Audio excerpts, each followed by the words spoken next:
Hello बच्चों, let's read the question. The question says white coherent light 400 nanometer to 700 nanometer is sent through the slits of Young's double slit experiment. Figure 17 E3 shows. The separation between the slits is 0.5 mm and the screen is 50 cm away from the slits.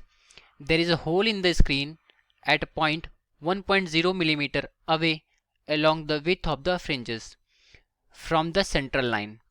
A says which wavelength will be absent in the light coming from the hole. B says which wavelengths will have a strong intensity. So question में बोल रहा है कि यहाँ पर कोई white light है, ठीक है, जो कोहेरेंट लाइट होती है वाइट लाइट है, ये रेंज कर रही है, इसकी जो वेवलेंथ है 400 नैनोमीटर से लेकर के 700 नैनोमीटर तक है। इसको किसी स्लिट्स के थ्रू इस यंग डबल स्लिट एक्सपेरिमेंट में भेजा जा रहा है टू द स्क्रीन, ठीक है। और ये जो होल यहाँ पर है स्लिट्स का वो कितना है 0.5 मिलीमीटर अवे है एक दूसरे से। तो कह रहा है जो स्क्रीन है इस होल से इस स्लिट से वो 50 सेंटीमीटर की डिस्टेंस पर है। तो बोल रहा है जो स्क्रीन है वहाँ पर 1 मिलीमीटर के डिस्टेंस पर एक और होल बनाया गया है, ठीक, फ्रॉम द सेंट्रल लाइन। तो बोल रहा है कि हमें पहले पार्ट में बोला है कि which wavelength will be absent in the light coming from the whole.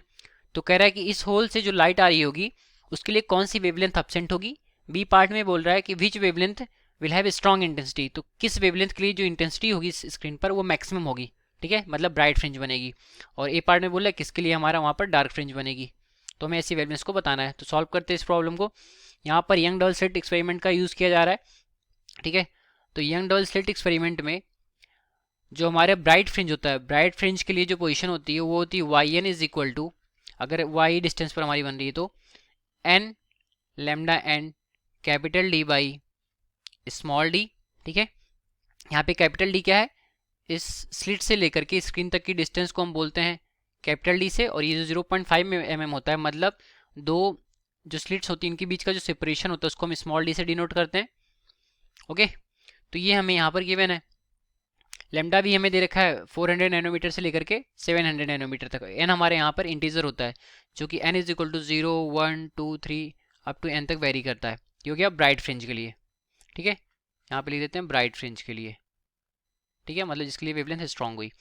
अब डार्क फ्रिंज के लिए जो हमारे फॉर्मूला होता है उसकी पोजीशन का वो होता है y n is equal to 2n+1, मतलब ऑड मल्टीपल ऑफ एन होता है, ठीक है। 2n+1 divided by 2 lambda n d by small d, ठीक है। यहाँ पर भी एन की वैल्यू ऐसे वेरी करती है। तो हमें बोला कि पहले पार्ट में कि which wavelength will be absent in the light coming from the hole, तो कौन कौन सी वेवलेंथ वहाँ पर एब्सेंट होंगी ये हमें बताना है। तो हमें लेमडा की वैल्यूज निकालनी है। तो सॉल्व करते हैं हम इसको, ठीक है। तो सॉल्व करेंगे हम, तो पहले ए पार्ट को सॉल्व करेंगे हम। उसके लिए पहले नोट डाउन कर लेते हैं क्वेश्चन में हमें क्या क्या डेटा गिवन है, ठीक है। तो यहाँ पर हमें जो वेवलेंथ दे रखी है लेमडा, ये हमें कितना दे रखा है 400 नैनोमीटर एक दे रखा है, और बोला है कि 700 नैनोमीटर, मतलब इसके बीच में इसकी वेवलेंथ वेरी कर रही है। लेमडा की वैल्यू गिवन है हमें। फिर यहाँ पर सेपरेशन बिटवीन द स्लिट्स दे रखा है दैट इज स्मॉल डी, ये कितना 0.5 mm। इसको तो हम सेंटीमीटर में कन्वर्ट करेंगे तो 0.5, सॉरी मीटर में कन्वर्ट करेंगे तो 0.5 इंटू 10⁻³ मीटर हो गया। वहीं पर जो कैपिटल डी है separation between slit and screen, ये डी इज इक्वल टू कितना है 50 सेंटीमीटर, तो इसको हम लिखेंगे मीटर में तो 0.5 मीटर ये गिवन है हमें, ठीक। और जो स्क्रीन पर ये होल बना हुआ है कितने डिस्टेंस पर है, ये हमें वाई एन की पोजीशन दे रखी है, ठीक है। तो वाई एन हमें दे रखा है 1 mm की डिस्टेंस पर, दैट इज 1 इंटू 10⁻³ मीटर, ये हमें गिवन है, ओके। तो अब हमें लेमडा की वैल्यू फाइंड आउट करनी है, ठीक है, कि कौन कौन सी वेवलेंथ यहाँ पर अब्सेंट होंगी। तो उसके लिए हम ये जो फार्मूला हमारा है ये डार्क के लिए इसको हम यूज़ करेंगे, ठीक है, डार्क फ्रिंज वाला फार्मूला। तो सॉल्व करते हैं। हमें लेमडा एन की वैल्यूज़ को फाइंड आउट करना है। तो इस इक्वेशन में lambda n is equal to क्या हो जाएगा, lambda n is equal to हो जाएगा हमारा 2 times of y n into small d divided by 2n+1 into capital D, ठीक है, ये हो गया हमारा। तो यहाँ पर 2/2n+1 हम ले लेते हैं बाहर into y n into d. तो वाई एन की वैल्यू कितनी है 10⁻⁻3, ये 10⁻³ हो गया।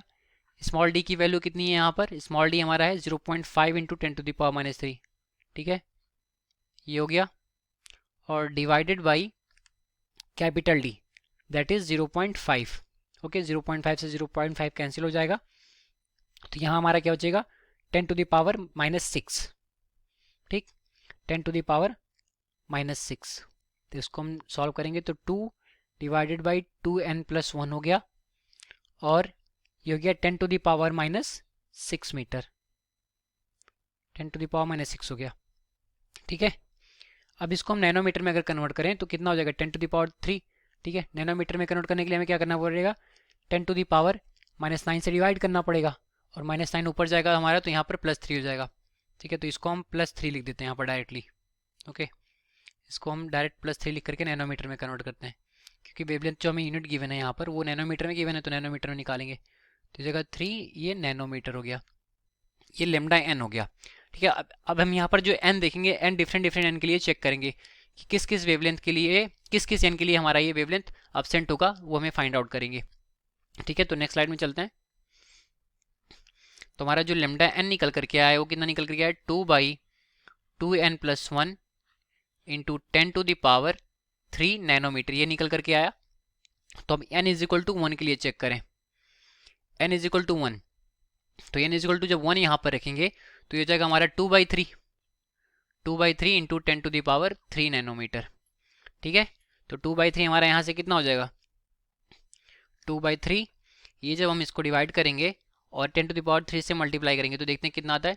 तो 2/3 हमारा कितना हो जाएगा 0.667 into 10 to the power 3 nanometre. इसको सॉल्व करेंगे हम तो 667 ये नैनोमीटर हो गया। तो n इज इक्वल टू 1 के लिए हमारा कितना निकल करके आ गया, ये लेमडा जो निकल करके आ गया फॉर लेमडा 1, ये हम लेमडा 1 डाल देंगे, ये हमारा आ गया 667 नैनोमीटर। इसी तरीके से n इज इक्वल टू 2 के लिए निकालेंगे। ठीक, n इज इक्वल टू 2 के लिए निकालेंगे तो कितना आएगा, तो जब 2 यहाँ पर 2 रखेंगे तो ये जाएगा 2/5 into 10 to the power 3 nanometre, और इसको सॉल्व करेंगे तो लेमडा 2 जो हमारा निकल करके आएगा वो आ जाएगा 400 नैनोमीटर। ठीक है, ये तो ये दो वेवलेंथ निकल करके आ गई। 1 2 के लिए हमने देख लिया, अब n इज इक्वल टू 0 के लिए भी चेक करते हैं। तो n इज इक्वल टू 0 के लिए जब देखेंगे तो लेमडा 3 अगर ले लें तो कितना हो जाएगा 0 इंटू 2, 0 हो गया तो 2 हो जाएगा, 2 into 10 to the power 3 nanometre. ठीक है, तो ये हो गया कितना 2000 नैनोमीटर, जो कि हमारी रेंज से बाहर आ रहा है। तो हमारी रेंज में लेमडा 1 और लेमडा 2 लाई कर रहे हैं, दैट इज 667 नैनोमीटर और 400 नैनोमीटर। तो ये जो दो वेवलेंथ्स होंगी ये वो हमारी यहाँ से एब्सेंट होंगी। ठीक है, मतलब ये डार्क फ्रिंजेस को बनाएंगी यहाँ पर। So for n is equal to 1 and 2 there will be absent wavelengths, there will be absent fringes। ठीक है, absent fringes having wavelength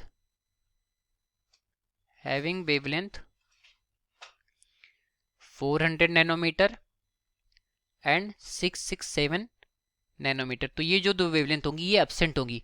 तो ये हमारे पहले पार्ट का आंसर हो गया। अब बी पार्ट में बोल रहा है कि which wavelength will have strong intensity. तो स्ट्रॉन्ग इंटेंसिटी की बात हो रही है, मतलब वहाँ पर ब्राइट फ्रिंज बनेगी। ठीक है, तो उसके लिए हम सॉल्व करेंगे बी पार्ट को। ठीक है, तो बी पार्ट में आते हैं।